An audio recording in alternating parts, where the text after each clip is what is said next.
A Ràdio Comerç estem escoltant aquestes sàvies reflexions d'en Carles Torrecilla, professor titular del Departament de Direcció de Màrqueting a ESADE i que coneix molt bé el món del retail i que precisament ens estava donant aquesta visió positiva del fet de que les marques venguin directament al consumidor, perquè així se n'adonen, com deia molt bé, de la dificultat que suposa donar un servei òptim en el consumidor.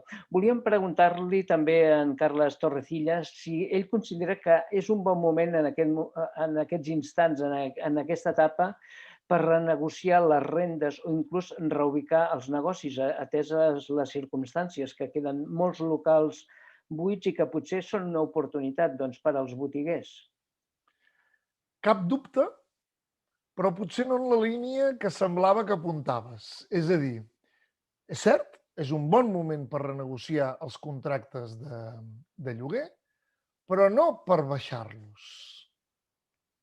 I ara em fas una cara com estranyat, no? Dius, què diu ara aquest? Que és per pujar-los? No, per variabilitzar-los. Un altre cop, Jordi, tornem a accelerar coses que ja estaven passant. És a dir, això del contracte de lloguer amb una renta fixa a tant al metro quadrat estava molt bé pel segle XX. Però pel segle XXI, del que anirà, és de, escolta, tu què poses en el meu negoci? El local. Ah, molt bé. I aquest local, què m'aporta a mi? Només metres quadrats? Perquè si només són metres quadrats, haurien de tenir el mateix preu tots els locals de la ciutat. Ah, no, és que també t'aporta una ubicació, saps? Ah, vols dir que m'aportes un carrer on passa més gent per davant? Sí. Ah, vale, doncs anem a comptar quanta gent passa. I jo et pagaré en base a la gent que passa per davant del local. M'explico, no? Ah, ja em va interessant. Saps què vull dir? És a dir, les grans plataformes, què et diré jo, de turisme, no? A mi ja no em cobren per client que em porten, no? Em cobren en base a si li venc l'habitació i a quin preu li venc, no? Doncs uns contractes de lloguer variabilitzats, on hi hagi una sèrie de variables, de dir, escolta, jo com a local et cobraré pel número de gent que passa per davant, pel número de gent que passa per davant amb bosses, és a dir, que està en mode compra, saps què vull dir? O per la gent que passa per davant amb un còdig MAC del seu telèfon, el qual és un telèfon d'alta gamma, per tant vol dir que és gent amb més poder adquisitiu. O jo et cobraré més quan hi hagi gent que entri a la teva botiga però acabi no comprant, saps? És a dir, posarem una sèrie d'indicadors, ho podrem complicar tant com vulguem. Ara, de moment, el que et diria és, el xip que hem de fer és, hem de renegociar els contractes perquè siguin variables. I tu dius, i això per què és? Perquè així si ve una altra crisi no paguem i tal. No, ve per estar ja preparats, ja no haurem de renegociar res a la pròxima crisi. Baixa, tots pringuem. Puja, tots guanyem. Perquè això potser ens portarà a que ara pagarem més lloguer. Però ja seria just també, perquè el rentista que té el local i que potser li has retrasat rentes o t'ha tingut que perdonar alguna renta o que legalment alguna renta no hi tenia, també té dret ara a guanyar més quan a tu et vagi bé. M'explico, no? Per tant, què vol dir? Que hem de variabilitzar. O sigui, el gran canvi que veurem durant aquests pròxims anys és a que els retailers que variabilitzin. Això què vol dir? Que el mercat canviarà moltíssim. Ja no serà un mercat en el qual el retailer anirà a buscar locals i haurà de convèncer el propietari perquè li llogui, que es fiï d'ell amb les fiances i tal. Serà al revés. El propietari del local serà el que buscarà retailers, que ell pensarà que dirà, ostres, aquest retailer em pot generar l'òptim d'ingrés pel meu local.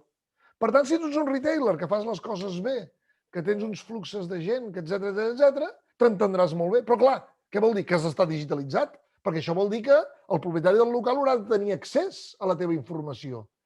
Anatema! Saps? És a dir, el retailer tradicional, el que no llegeix Difusió en Esport, per tant, tots tranquils, aquell dirà, com jo li haig de dir quanta gent ha entrat o quanta gent ha passat? Clar, aquest és el que viu en el segle XX, saps? On es pensa que mi tesoro, el anillo, i es converteix de Smigol en Gollum, no? Per tant, el que hem de fer és dir, no, això són sistemes on són oberts, on la informació es comparteix i on les rentes van en base al que va. Perquè és que si no, hem de pensar que no té cap sentit. És evident que si el negoci va malament et deixaré de pagar la renta. Ah, però si va molt bé no et truco per pujar-te-la.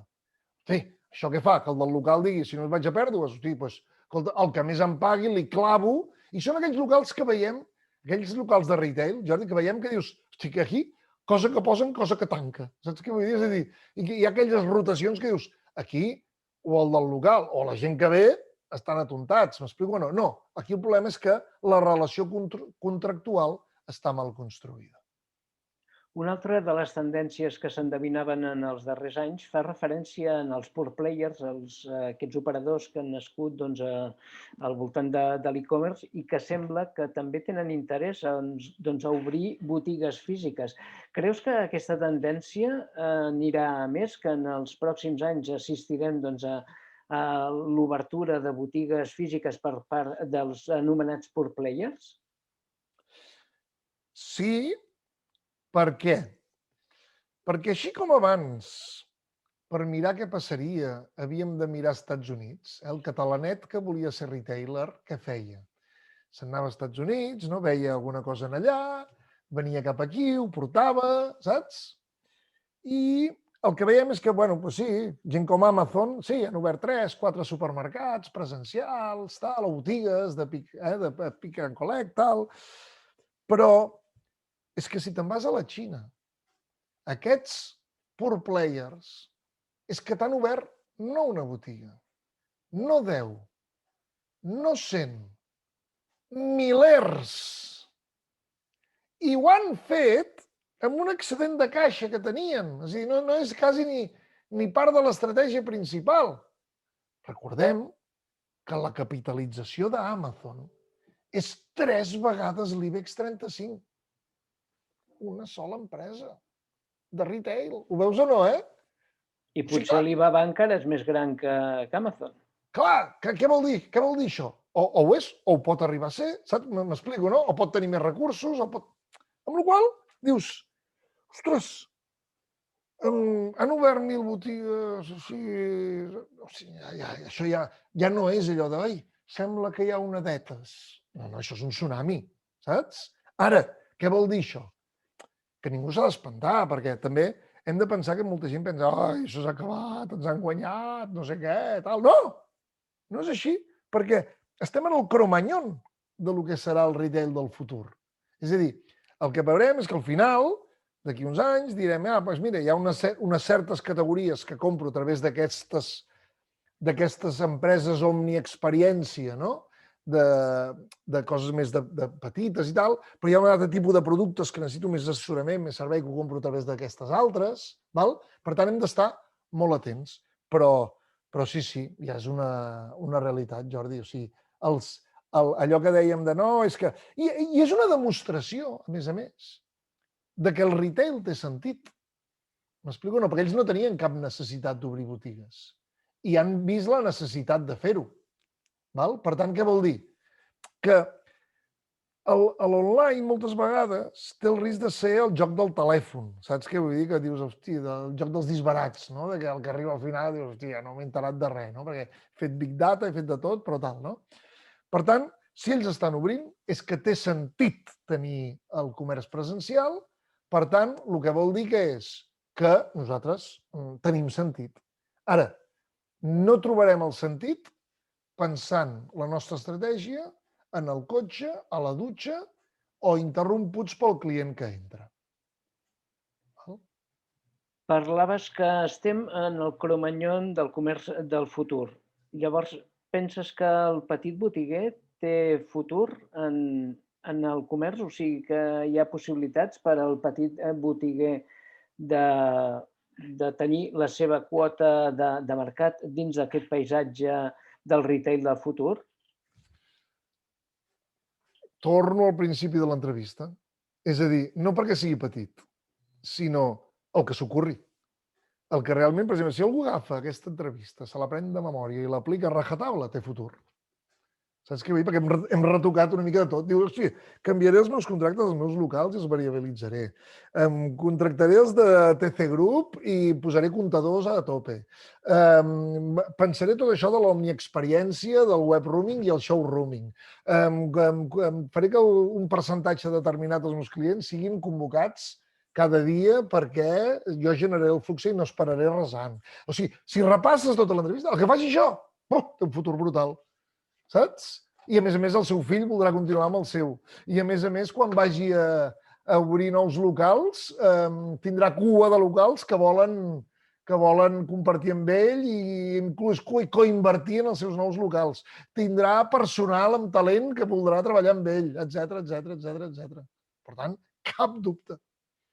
Ara, com veus, clar, s'ha de llegir una entrevista sessuda, s'ha de punt a punt, saps, anar fent el plan, i no és a el que ell està acostumat. És a dir, ell el que està pensant és, aviam si a la pròxima fira em presenten un producte màgic, que el compro em costa poc, el venc caríssim. Home, això passava al segle passat, això ja no passa, saps? A Ràdio Comerç ens estem doctorant amb en Carles Torrecilla al voltant del món del retail i sobretot del món del retail del futur. En Carles Torrecilla, que és professor titular del Departament de Direcció de Màrqueting a ESADE. Amb ell hem parlat doncs, de la digitalització, hem parlat també de l'e-commerce. Hem vist com en aquesta darrera etapa de pandèmia, doncs, com el comerç online anava a més i cada cop veiem pels carrers de les nostres ciutats com circulen furgonetes amb el logotip d'Amazon Prime i ens adonem que aquest operador, igual que altres com poden ser Alibaba, estan prenent més protagonisme en el món del comerç. Jo no sé, Carles, si penses que en el futur aquests grans operadors poden anar agafant més quota de protagonisme, més quota de mercat en el món del retail i podem esdevenir en un escenari que sigui marcat per un oligopoli on uns pocs grans operadors aconsegueixin dominar el mercat i al final poder imposar les seves condicions. Mira, deixa'm que et posi un altre cop un exemple de fora i després ens acostem al retail. No? Plataformes de continguts, val? És a dir, de pel·lícules, etc. No? Pel·lícules, sèries, etc. Què s'han donat compte? Que no va del contingut que tinguis. Tu ja pots tenir bones pel·lícules, que al final tothom té bones pel·lícules. Per tant, la teva plataforma només té sentit si la teva gran manera de competir és obviant la pel·lícula. Tinc que tenir pel·lícules bones? Naturalment que sí. És com la botiga que ha de tenir bons productes d'esport, per exemple. No? Clar que sí que has de tenir bon material. Faltaria més. Ara, no, és que jo tinc el millor material. Mira, no. Això al segle XX estava molt bé. Però el que té el millor material ara ja el té tothom, el bon material. No hi ha ningú que digui, jo tinc un material molt merdós. No. O sigui, el material és bo. Aquestes plataformes que han après, que elles la manera que tenen de poder competir és, si ells diuen, no, és que jo recordo que has mirat, quan passa un temps et dic, ei, vols tornar a veure aquesta pel·lícula que et va agradar i vas valorar bé? O vols seguir veient aquesta que vas deixar a mitges? Qui està mirant la tele ara mateix? Ets tu? Ets tu en família? Són els fills? És a dir, és tot allò que no té res a veure amb la pel·lícula o amb la sèrie. Val? El mateix faríem per una botiga d'esports. És a dir, aquell que pensi és que acabo de trobar un pantaló per jugar a pàdel o una pala que em farà ric. No! Això no és el que has de buscar. És a dir, és que aniré a una fira. A la fira no has d'anar a veure quin producte hi ha. Ja et vindrà a veure el del producte. El que has d'anar és en aquell estant petit que de cop et presenta un software o et presenta unes càmeres o et presenta m'explico, no? Saps aquell estant que està en un racó que dius, hosti, aquests què ofereixen aquests tios? Saps? Aquests ofereixen armes competitives, saps? Ofereixen el futur, perquè estem en el Cromanyón. És aquell que en el Cromanyón, saps? Deia, no, mira, és que he trobat una manera de fer foc. Hòstia, foc! Saps? I tal. Però aquest no era el que venia a pells de búfalo, que era el que tenia el gran estand a les fires del Cromanyón. M'explico o no? Era un tio que deia, no, és que he après aquí com polir aquest material, perquè hi ha una pedra que té un... tal. Aquell estava en un racó. No era el que venia saps? Troncs o mamporros, no? Per tant, el que estem dient és, ostres, tenim que realment estar atents a allò que ens permet competir. En esports, què serà? Ostres, doncs realment saber, no? Escolta, aquest fa esport sol o en família? Ho fa com a oci per l'estiu o és una manera de mantenir-se sa durant tot tal? Clar, jo ara me'n vaig a una botiga d'esports, em compro unes sabatilles i li pregunto, escolta, quins protocols tens per saber?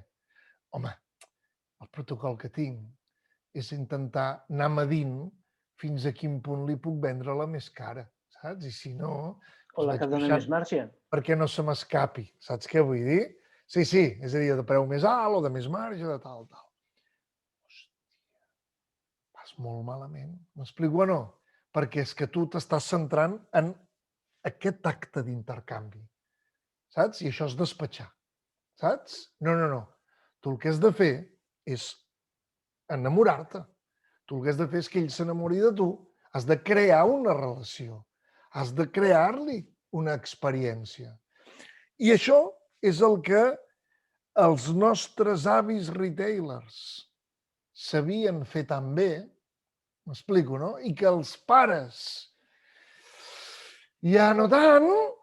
Per què? Perquè vivíem en una Espanya de creixements estratosfèrics del producte interior brut, saps? I que feina hi havia, saps? I que tot es venia. Campanyes i tal, amb molta feina, d'acord, amb moltes hores, d'acord, amb molts impostos, d'acord, però tal, i ara, ostres, els fills que es troben, saps, que han de lluitar en un entorn molt més competitiu, molt més tal, els està costant. Per tant, jo et diria, hem de pensar, ostres, realment, jo me'n vaig ara on tinc la informació dels meus clients, la botiga d'esports ha d'anar ara, que estigui mirant això, escoltant, llegint, tal, i dir, aviam, d'aquest client que acaba de sortir, què tinc jo escrit? Què sé? Què sabrà? Com a màxim, si té targeta client, sabré el que li he venut. Saps què vull dir? Però poc més tindré apuntat. Amb la qual no sé si haig de... Saps? No sé com construir tot això altre que té Netflix sobre el client, que sap el que ha mirat, el que li ha agradat, el que no, si està mirant en família, si ho fa sol. Per tant, hem de realment convertir-nos no en experts del producte, del material que diem, no? En les botigues d'esports, del material que venem, sinó que la nostra matèria prima és el client. Saps? El client en el centre. I després ja trobarem el material que li hem de donar, etc. I no haurem de tenir tant esforç, saps?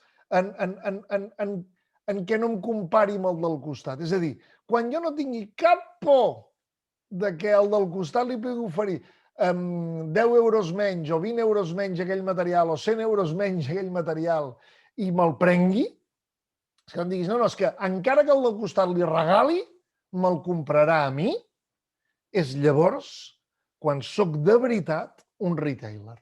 Han estat, sens dubte, Carles Torrecilla, unes molt bones reflexions que segurament ajudaran els comerciants del nostre país a millorar en les seves estratègies i a millorar en els negocis i, per suposat, en els seus resultats. Carles Torrecilla, professor titular del Departament de Direcció de Màrqueting a ESADE i gran coneixedor del món del retail, et volem agrair aquestes sàvies reflexions que has volgut compartir amb l'audiència de Ràdio Comerç i confiem a comptar amb tu també en el futur per a futures entrevistes. Si segueixin sent tan xules com les que vas fent fins ara en el teu recorregut, així serà. Moltes gràcies, Carles. A tu. Fins aviat.